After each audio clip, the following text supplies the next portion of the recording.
एक बार एक वैज्ञानिक ने टिड्डे को पकड़ा और उस टिड्डे को अपनी आवाज़ पर छलांग लगाना सिखाया। वैज्ञानिक टिड्डे से कहता कूदो, टिड्डा उसकी आवाज़ सुनते ही ज़ोर से छलांग लगा देता। अब वह वैज्ञानिक था तो प्रयोग करना बनता ही था। उन्होंने टिड्डे की छलांग पर प्रयोग किया।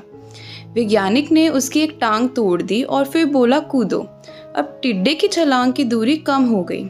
वैज्ञानिक ने उसकी दूसरी टांग तोड़ दी और फिर बोला कूदो। टिड्डे की छलांग और कम हो गई और अब तोड़ी गई उसकी तीसरी टांग, फिर छलांग की दूरी और कम हो गई।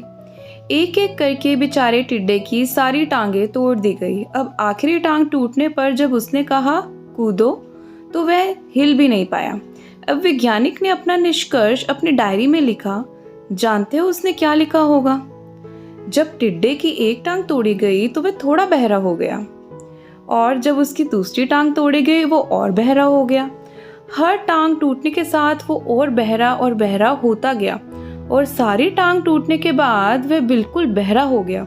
अब जोर जोर से चिल्लाने का भी उस पर कोई असर नहीं हुआ, तो वो अपनी जगह से हिला तक नहीं।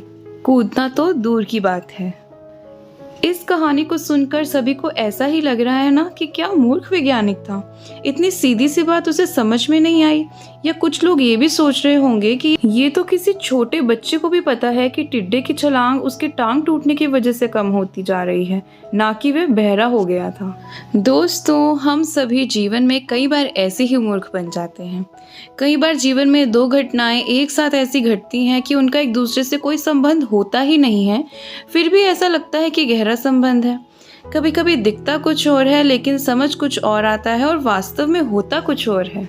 इसलिए अगर पछताना नहीं है तो जीवन में जल्दबाजी में कोई निर्णय ना लें। हमेशा सूझबूझ का इस्तेमाल करें, सावधानी बरतें, नतीजे सोच विचार कर ही निकालें।